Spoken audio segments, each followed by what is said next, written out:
इस्लाम तमाम तरीक़े मुसल्ला के लिए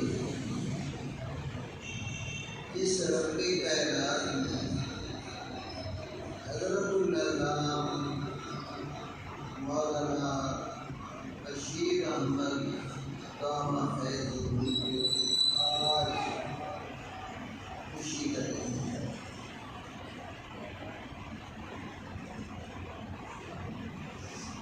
ये खुशी का दिन जितना इंसान पुराना है उतना ही ये रिश्ता पुराना। चंद महाराज के लिए मैं हाजिर हूँ, तवज्जो से सुनिए।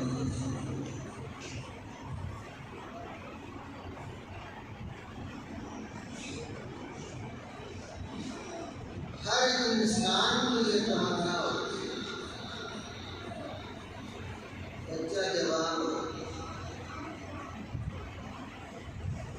जवान होकर बूढ़ा बने और बाप माँ अपनी आंखों से देखे। हर एक माँ बाप की वो तमन्ना क्यों होती है कि बस इंसान की जिंदगी में सिर्फ 2 दिन ही आते हैं।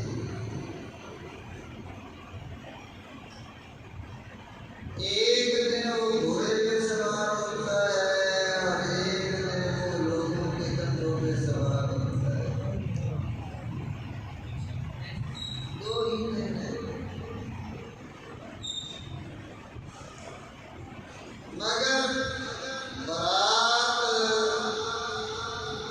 दोनों की होती है। कंधों पे जो सवार है, जनाजा उठाया हुआ है, जाया जा रहा है, वो एक गम की बारात है।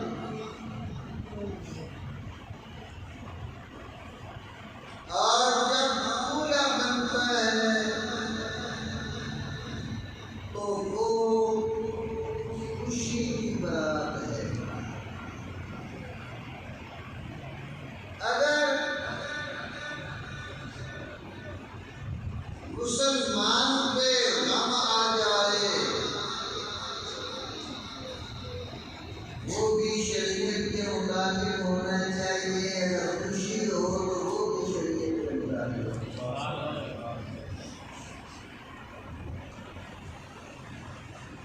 इन्ना सलाती अहली ऐलान कर दो, बेशक मेरी नमाज अल्लाह की रज़ा है।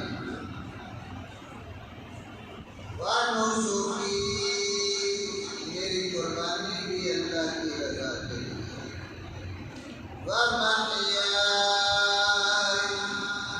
और मेरी जिंदगी भी उस अल्लाह के लिए। व ममाती और मेरी मौत भी फकत अल्लाह है। लिल्लाहि रब्बिल आलमीन,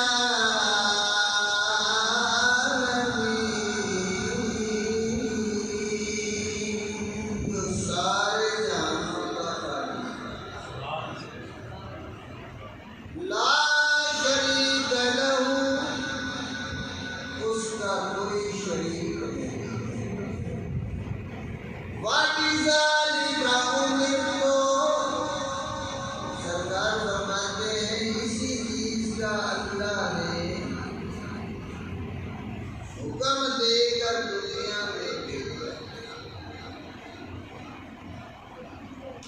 वाना अव्वलुल मुस्लिमीन,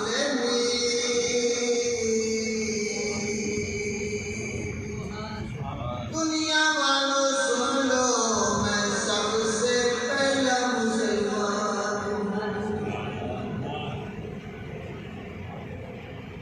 अब देखिए ना,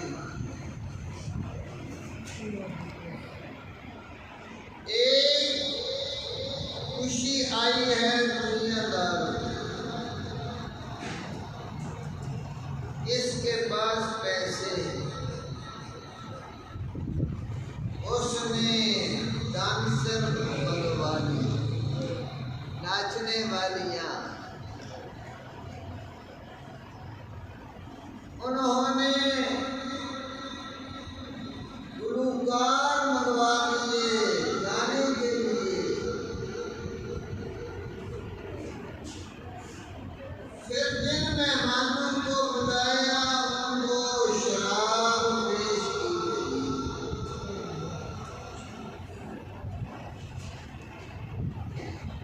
और डॉलर और पैसे जो हैं वो उनकी वहां बारिशें की गई।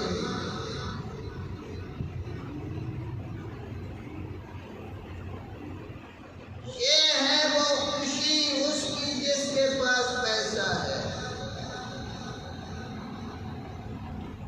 और एक खुशी है उस बंदे मोमिन की जिसके दिल में खुदा का खौफ।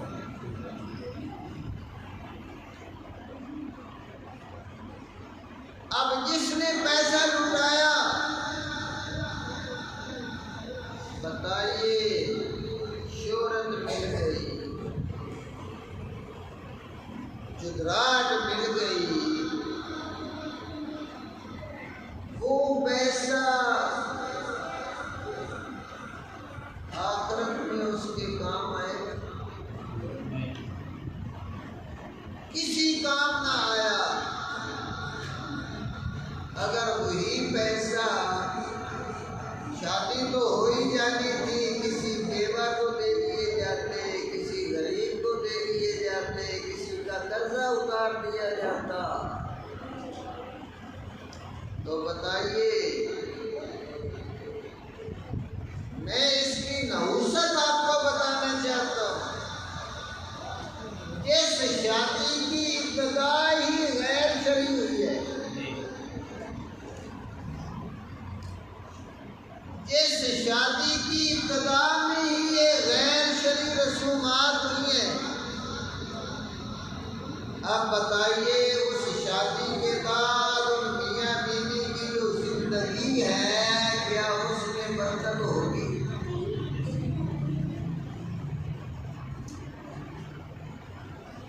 और जब हमने शादी की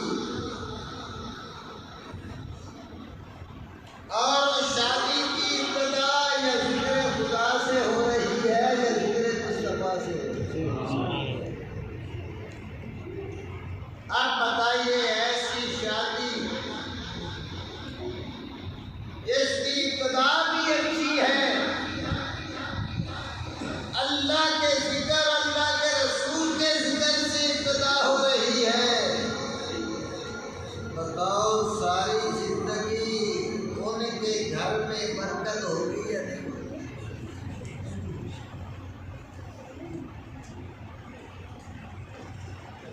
अब जनाब ये देखिए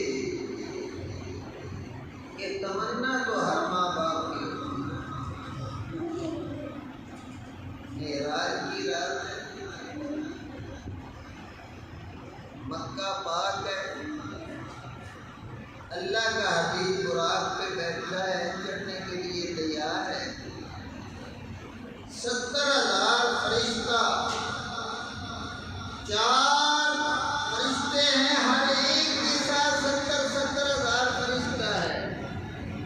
और सबसे ताज्जुब की बात यह है जो नबियों का सरदार जिब्रील है, वो मेरे मुस्तफा के घोड़े की रकाब को पकड़ करता है।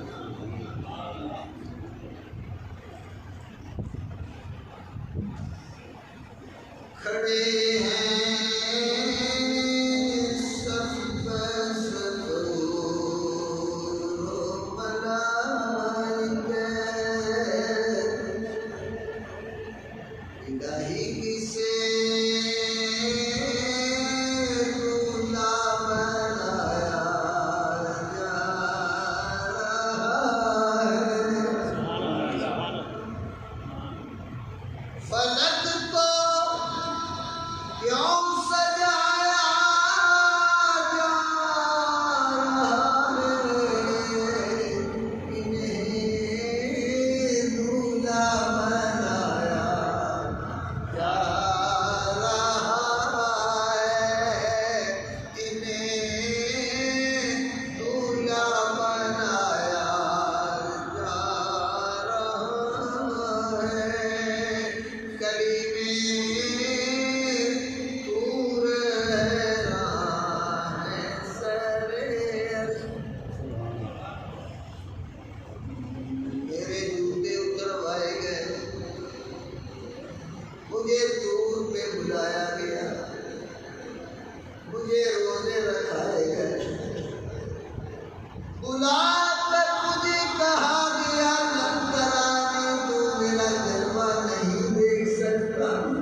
या अल्लाह किस्मत वालों को या अल्लाह ये दिन देखना नसीब होता है। ऐसे ही कुछ लोग तो पहले ही चले जाते हैं। किस्मत वाले अपने बच्चों के फराइज अपने हाथों से अदा करते हैं। मुकद्दर वाले काश के आज मेरा बाप अब्दुल्ला होता, या इलाहा नबी आज मेरी माँ आमिना होती, अपने बेटे की ये सज धज लाखों फरिश्तों के जलों में बुराक पे सवारी। आज जब मेरे माँ बाप जिंदा होते तो बेसाख्ता कहते सुभान अल्लाह। आज मेरा चाचा पुकारे होता, ये देख कर कहता सुभान अल्लाह। आज मेरा दादा अब्दुल मुत्तलिब होता तो देख कर कहता सुभान अल्लाह। या अल्लाह आज तो कोई सुभान अल्लाह कहने वाला मौजूद नहीं। रब्बे कायनात ने फरमाया प्यारे हबीब अगर बाप सुभान अल्लाह कहने वाला नहीं है तो क्या हुआ, माँ नहीं है तो क्या हुआ, चचा नहीं है तो क्या हुआ, अब्दुल मुत्तलिब नहीं है तो क्या हुआ। मैं खुद खुदा होकर कहता हूँ सुभान अल्लाह। 15वां पारा मेराज किया सुभानल्लज़ी अस्रा बिअब्दी पाक है रोज़ा। वो कौन है, वो अल्लाह है। सुभानल्लज़ी का माना बना सुभान अल्लाह। इधर ताइदारे गोरा बोले कहते हैं सुभान अल्लाह अजमल का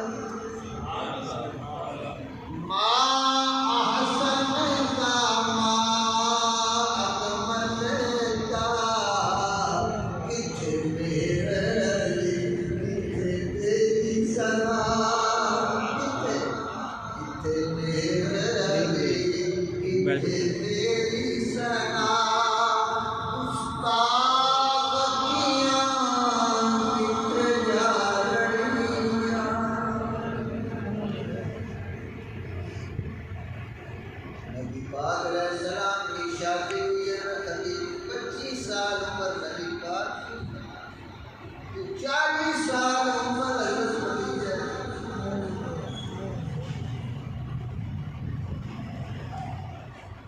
आज कोई इतराज करता है कि देखो 9 शादियां की, 11 शादियां की हमारे नबी ने ईसाई यहूदी का।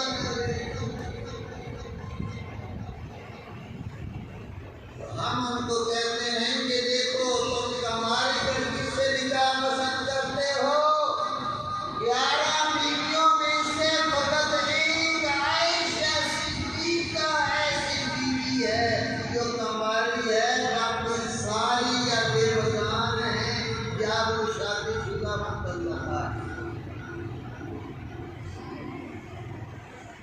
जब आपने शादी फरमाई मक्के के सिद्धार्थ जो हैं उन्होंने ताने दिए किसको, हज़रत खदीजा को। मक्के की सबसे बड़ी ताजिर बनकर 20 सरकरीब लोनियों से अपनी खिदमत लेकर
देखना जरा, फरिश्ते लेकर नबी पाक अलैहिस्सलाम के कदमों में रखी और कदमों में रखकर फरमाया, आज के बाद मेरे इस प्यारे सरताज को कोई यतीम न कहे, सारी जायदाद के भी ये मालिक हैं और मेरे भी ये मालिक हैं।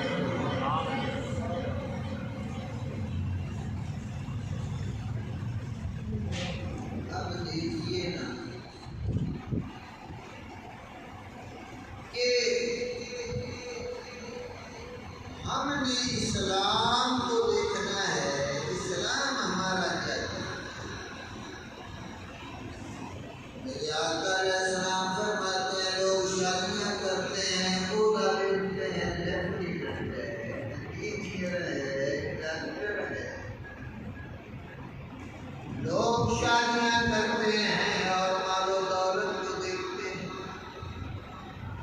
मेरे आका अलैहिस्सलाम फरमाते हैं, मेरे गुलामों, जब तुम्हें ये मौका मिले कि शादी करने का वक़्त आए, ओहदा ना देखना, बड़ा ऊंचा खानदान ना देखना, मालो दौलत ना देखना, सोना और चांदी ना देखना, जरा दीन देख लेना।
अब बताओ अगर लग जाए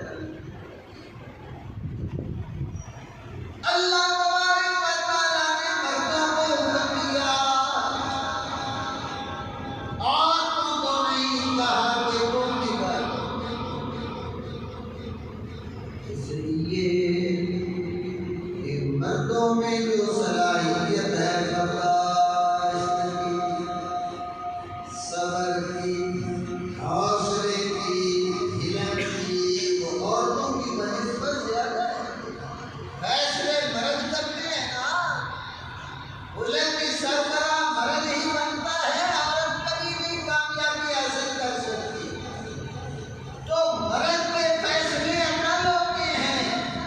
अगर औरत को निकाह की इजाजत दे दी जाती या ये तलाक का हक इसको दे दिया जाता तो मेरा ख्याल है आज कोई भी घर सलामत न रहता।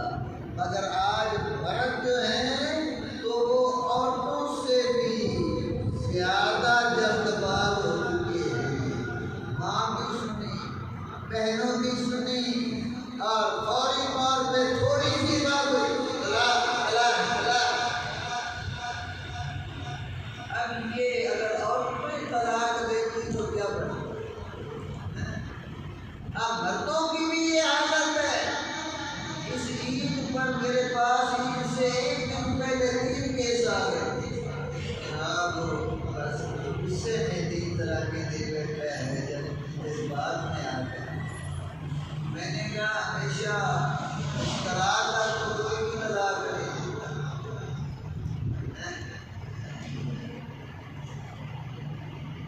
कभी ऐसे भी बने मर्द कहेगा बड़ा खूबसूरत चेहरा है, बड़ी जुल्फे हैं तेरी भी करी, बड़ा चेहरे पे हुस्न है, क्या मुझे तलाक करा दूंगा? ऐसा भी कभी जब भी कोई तलाक देता है तो गुस्से की वजह से देता है। तो मेरे पास वो 3 केस है, सबने यही बात कही कि गुस्से की हालत में 3 तलाकें दी। तो मैंने उनको कहा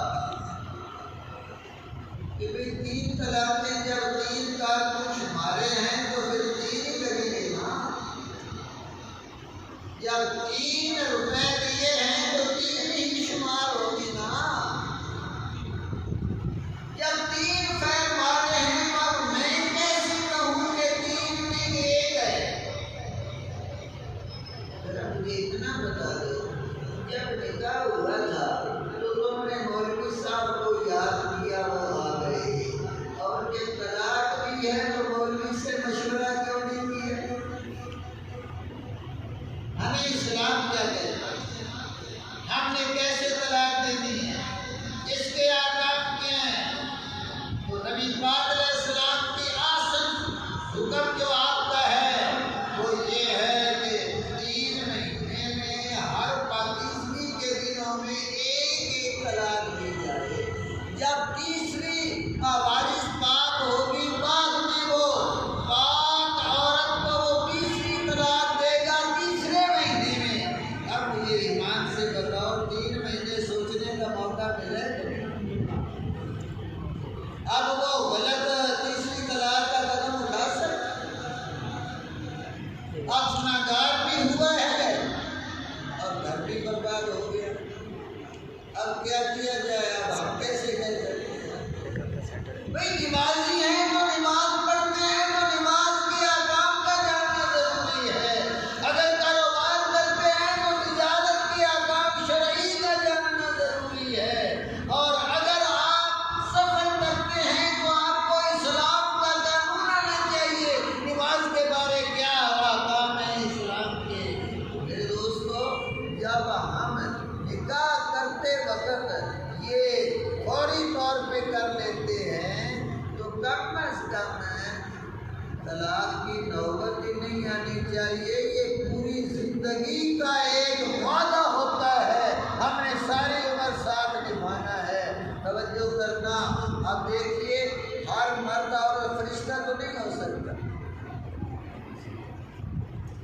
ना मर्द फरिश्ता है ना औरत फरिश्ता है। चलो कुछ कम अज कम खूबियाँ भी तो इंसान में होती हैं। चलो खामियाँ भी सही, मगर खूबियाँ भी कुछ होती हैं। इतना ही सोच ले कि ये जो मैंने शादी की है, मेरी खातिर इसने बाप को छोड़ा, मेरी खातिर इसने माँ को छोड़ा, मेरी खातिर इसने बहनों को छोड़ा, मेरी खातिर इसने भाइयों को छोड़ा, और मेरी खातिर ये बदनों में वतन हुई, कराची में से चली और यहाँ फैसलाबाद में पहुँच गई। तो मेरे दोस्तों, इस वक्त कुछ खामियाँ भी होती हैं। मेरे आका अलैहिस्सलाम आपके पास सहाबा किराम आए, तो आप तो कैसे दूरी हमारी हवेली में एक ऊँट है और वो ऊँट जो है वो भी बन गया है। तो ऊँट जो है फरमा बरदार भी बड़ा है। ये छोटा सा बच्चा नकेल पकड़ कर चल पड़े तो ऊँट इसके पीछे चल पड़े। सारे जानवरों से बड़े जानवर है, सारे जानवर है, खड़े ऊँट उन पर बैठना पड़ता है, मगर ऊँट ऐसा जानवर है जो सवारी के लिए खुद बैठता है। ऐसे ही ये ऊँट जो है जब भी फंस जाए तो फिर ये माफ भी नहीं करता। हुजूर ने फरमाया चलो चलते हैं। हवेली का दरवाजा खोला, एक कोने में बैठा था। जनाब या नबी पाक अंदर दाखिल हुए तो वहां से उठा, दौड़ता हुआ आया, अपना सर नबी के कदमों में रखा। अब सुनो हदीस पाक के अल्फाज। सहाबे किराम ने जब देखा ना, कहने लगे या रसूल अल्लाह, या हमारे लायक नहीं है कि डंगर होकर सजदा करें, और हम भी अगर इजाज़त हो तो आपको सजदा कर लें। तो उस वक्त नबी पाक अलैहिस्सलाम ने फरमाया, मैं इसकी इजाज़त नहीं देता, ये ताबूती इबादत वाला सजदा शिरक है, नाजायज़ है, मैं इसकी इजाज़त नहीं देता। अगर किसी को सजदे की इजाज़त देता तो वो औरत को देता कि अपने फामिल को सजदा करे। असल समझ आए? यानी उसकी फरमा बरदारी, उसकी ताबेदारी। अब मुझे ये बताओ, मेरे पास लोग कभी धागे के लिए आते हैं, सैकड़ों औरतें आती हैं, हमारा फामिल जो है वो हमसे बोलता नहीं है, बड़ा नाराज रहता है, उससे में बातें करता है। मैं उनको कहता हूँ कि तुम थोड़ा सा रुक के मुझे बताओ कि जब वो भाई सारा दिन धक्के खा खा कर आता है, कभी तुमने उसके सामने चप्पल रखे, कभी तुमने पानी पूछा है, कभी तुमने सिलाना उसको दिया है, कभी उसके हाथ धोए हैं? अगर नहीं तो फिर उसके दिल में तुम्हारी मोहब्बत कैसे आ सकती? इसलिए मेरे दोस्तों, ये जो है ना औरत, ये निकाह अगर हम करते हैं, देखिए पहली बात तो ये है कि जब तक औरत जो है वो कारोबार के काबिल ना हो, उस पर शादी करना जायज़ नहीं। क्योंकि औरत का जानो नफ्स का फर्ज है, जब दे ही नहीं सकता तो शादी क्यों करे? पहली बात तो ये है कि वो शादी की उसको इजाज़त दे। और दूसरी बात ये है, हाँ बाप साथ है, कारोबार कर रहा है, करा रहा है, तो फिर उस वक्त इजाज़त दी जा सकती है कि बाप मेहरबान औलाद दे। ठीक बात है। मैं सऊदीया गया, वहाँ मैंने हरम पाक में देखा ना, तो सऊदी आ रहे नमाज पढ़ने के लिए, किसी के साथ 3 औरतें हैं, किसी के साथ 2 औरतें हैं, किसी के साथ 4 औरतें हैं। तो मैंने एक दोस्त से पूछा, उसको कहा हमारे पाकिस्तान में अगर कोई दूसरी शादी करते उसको तो कत्ल कर देते, या सौतन बर्दाश्त नहीं करती और तलाक ले लेती है, और घर के अंदर फसाद पैदा हो जाता है। यहाँ बड़े सलूक के साथ आ रही हैं, इकट्ठी आ रही हैं, इकट्ठी जा रही हैं और मालूम पड़ रही हैं। इसलिए कहा कि हमारा तरीका यह है कि सबसे पहले हम लड़के को अपने साथ कारोबार करना चाहिए। जब कारोबार करने लग जाए तो उसकी कमाई से या तो आमदन करके हम उसकी जब कोठी तैयार हो जाए तो फिर हम उसकी शादी करते हैं, घर में नहीं लाते, वहीं से कहते हैं अब वहाँ जा अपने नए घर में, हमारी जरूरत होगी खुशी गमी में तो हम तेरे साथ। अब हमारे सारे फर्ज अदा हो चुके। उसने कहा कि अगर मैं दूसरी शादी, उन्होंने कहा ये कोई बात नहीं, दूसरी शादी जो है तो वो भी कर सकता है मगर उसके लिए अखराजात अलग।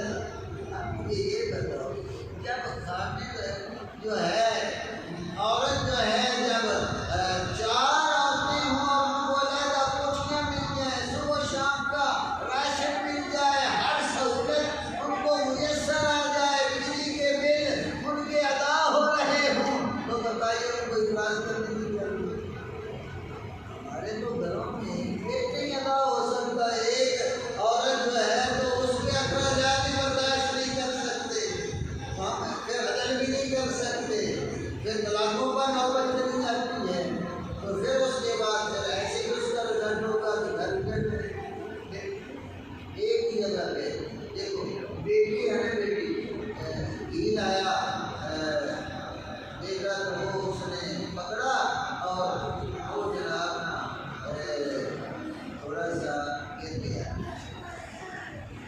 भाई बोला तो तमीज़ ही नहीं है, ये बाजार जितना महंगा घी है, 600-700 रुपये का 1 किलो है, तो माँ बोली ये जन्नत की मेहमान है और ये इसको तुमने कुछ नहीं किया।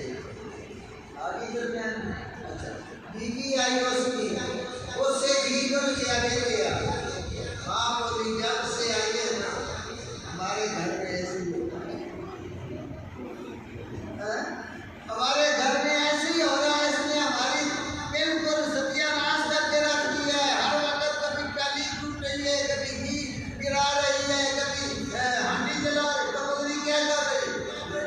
इस वक्त बेटे के ज़हन को माँ ही खराब कर, या हक नहीं बनता था जैसे बेटी को मकाम दिया ऐसे गहूँ और गेहूँ को भी मकाम दिया।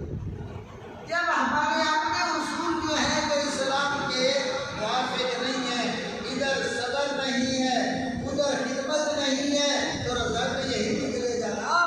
एक मैं आखिर में एक बात आपसे करता हूँ कि एक काले गलोटे आदमी को खूबसूरत बीवी मिल गई, बदसूरत को खूबसूरत बीवी मिल गई। अब जब भी खामद रोते वो गए भले रोटी तू भी जन्नती मैं भी तू भी जन्नती। एक दिन उसने पूछा, उसने कहा मुझे तुम्हारे समझ नहीं आई कि चलो तुम तो नेक आदमी हो, तुम तो जन्नती हो, बोला मैंने कभी मालूम मुझसे नहीं पड़ी गई तो मैं कैसे जन्नती बन गई? उसने कहा मुझे काले गलोटे को खाने तस्लीम किया, सब्र किया है और कुरान का वादा है जो सब्र करे उसको वो काले गलोटे को जैसी खूबसूरत बीवी मिल गई। या मुझ पर शुक्र करना फर्ज था कि नहीं था? मैंने शुक्र किया मुझे जन्नत, तूने सब्र किया तुझे।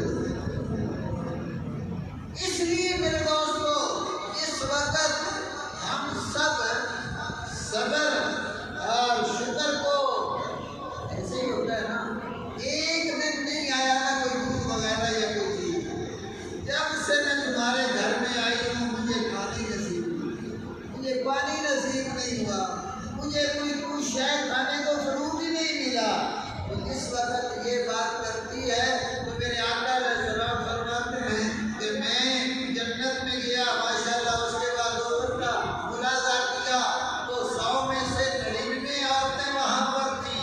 वहाँ पे औरतों की तादाद बहुत ज़्यादा थी।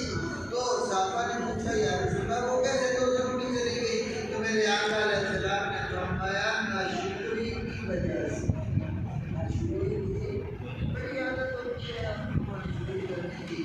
इसलिए मैं तुम्हें यही नसीहत करना चाहता हूँ कि मेरे बच्चों तुम पर ये वक़्त आने वाले हैं, जब भी जिंदगी में कोई फैसला करें बगैर मशवरे के फैसला पछताओ। अगर दीन से ताल्लुक है तो उलमा से राब्ता,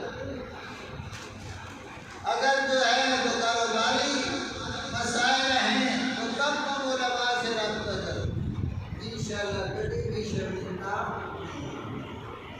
इस वक्त हमने जल्दबाजी में, देखो मैं एक मिसाल आपको देता हूँ, अल्लाह का हुक्म शाबिर मेरे नबी हर काम में मशवरा कर दिया कि वो साहबे किराम से। अब तो नबी से बढ़कर अमल हो सकता है, पैगंबर के इल्म से बढ़कर हो सकता है, जिनके पास हर वक्त वही आ रही है। सबसे अपनी उम्मत में सबसे कामिल अकल अल्लाह के नबी का होता है। इसके बावजूद अल्लाह फरमाता है मशवरा करो, फैसला करो तो मशवरा करके करो। अल्लाह वली जब नबी मशवरा कर रहा है तो हम किस गिनती में। इसलिए मेरे दोस्तों, मैं तुम्हें एक नसीहत करता हूँ कि एक तो ये बात है कि घर के अंदर जब भी कोई मसाइल ऐसे चल रहे हैं तो नबियों का तरीका है, वलियों का तरीका है सब्र करना, उसका नतीजा बड़ा अच्छा निकलेगा। उसका नतीजा ये निकलेगा, मैं कहता हूँ तुम्हारी प्रैक्टिस हो रही है घर के अंदर कि प्रैक्टिस में हमने कैसे खामोश रहना है, कैसे हमने सब्र करना है, और फिर देखना अल्लाह तबारक व तआला कैसे तुम्हारी मदद फरमाता है। अल्लाह ने बड़ा अच्छा बेटे को अता फरमाया, ईद भी मुकम्मल कर लिया। देखो ना, हराम बाप कमाता है, बाप हराम कमाता है, अपने बच्चों को खिलाता है। अब आप सबको रख सकते हैं कि जो गोश्त हराम पैसे से बना है वो नहीं कम करेगा। जब वो बाप वाली तासीर जो है वो आएगी, अगर 4 दिन बाद उनका लेगा, फिर भी वो जोश मारेगी, फितरत जोश मारेगी। ऐसा वैसा या नशे में जाता है या वो बच्चे उड़ा देते हैं या वो आगे गलत रास्तों में चल पड़ते हैं। तो इसलिए अगर मेरे हज़रत साहब ने इसके हलाल पे हिदायत की है और फिर इन्होंने बच्चों सारा पैसा दीन पे लगाया है और दीन की तालीम मुकम्मल करके अब कुछ पैसा इनका फर्ज जो आखिरी फर्ज था इनका किताब वाला उस पे लगाया है। क्या तुम अपनी आंखों से नहीं देख सकते कि ये जो सारे अखलाक अच्छे हैं, ये आदात अच्छे हैं, तो ज़रूर माँ बाप की तासीर है। इस वजह से अल्लाह तबारक व तआला से दुआ मांगा करो। इब्राहीम अलैहिस्सलाम की सुन्नत पे रब्बे हबली मिनस सालिहीन, या अल्लाह बेटा दे तो नेक देना, बेटा देना है तो नेक देना, अगर नेक ना हो तो ना देना। वो इसलिए कि हम सिर्फ बेटे को मांगते हैं, अल्लाह दे देता है, फिर बेटे ऐसे काम करते हैं या अल्लाह ना ही देता तो ना ही देता तो देता। इसलिए जब भी रब्बे कायनात से मांगो, एक औलाद मांगो, इंशाअल्लाह दुनिया भी संभल जाएगी और आखिरत भी संभल जाएगी। ये छोटी छोटी बातें अगर दिलों में अच्छी तो नहीं लग रही, परेशान बैठे हैं क्योंकि तुम कहते हो कि हमें कुछ शेर सुनाया जाए, तरन्नुम सुनाया जाए, मगर मैं आज तुम्हारी सदा कर रहा हूँ, तुम्हें एक दरस